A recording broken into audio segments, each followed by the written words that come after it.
Dagdagan ang iyong taas ng saging ng 10 sentimetro kaagad pagkatapos ng 1 linggo ng paggamit ng Shilajit. Ang pinakamagandang produkto para lang sa iyo. Uminom ka lang ng 2 gummies sa isang araw, makikita mo ang kapansin-pansing pagkakaiba. Ang pagpapahaba ng oras ng kasiyahan sa 1 oras ay hindi na mahirap.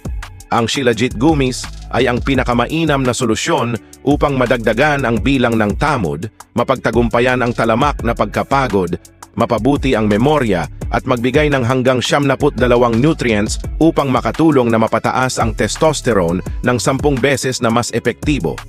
Gamit ang produktong ito, hindi mo lamang mapapabuti ang iyong pangkalahatang kalusugan, ngunit magkakaroon ka rin ng mas matatag na mga kalamnan. Ginawa gamit ang natural na manuka honey, ang Shilajit Gummies ay may masarap na matamis na lasa at madaling kunin. Magdagdag ng Shilajit Gummies ngayon upang palakasin ang iyong immune system.